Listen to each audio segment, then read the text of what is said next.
Yeah, so boxing proved once again last night it's a much different beast in MMA.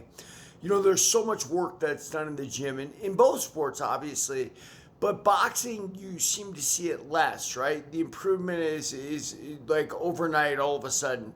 And what am I talking about? Like Abdullah Mason versus Noakes.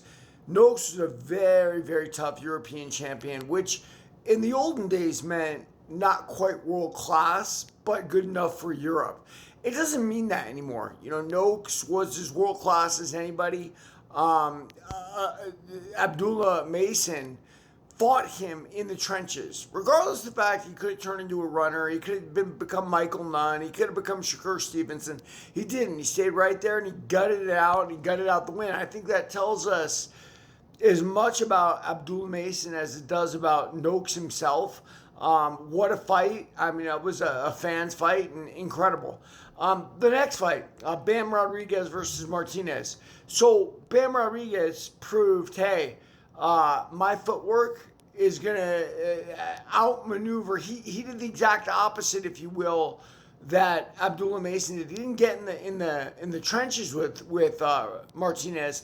Not that he ran either, but he used his footwork to make short work of Martinez. Probably something Abdullah Mason should have done, but that's not fan friendly, right? So Abdullah Mason did it for us, and I'm fully appreciative of it.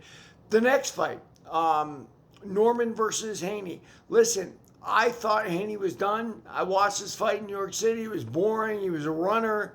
I thought there's no way he's going to be Norman. Norman's going to bring his power. Well, Norman Jr. did not bring that power. He proved that Haney is world class and Norman is a step below. But a lot of times in boxing, you can't figure that out because everybody has different types of performances.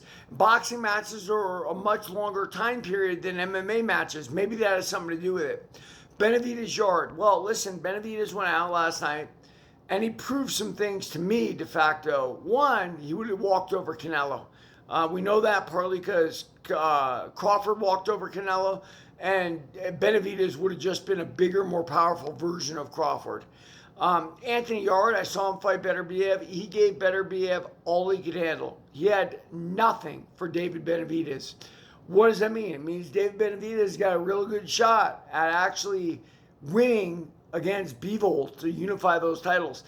Both fights with Bivol and Beterbiev I thought were really close. I understand they're going to have a third one, which I understand that we're prize fighting. This is a money thing. This isn't about pride necessarily. This is about cashola, rock and rolla.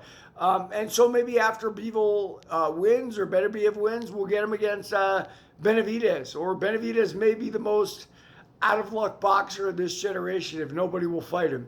There it is. That's my take on last night. Like and follow for more on the Fight Game.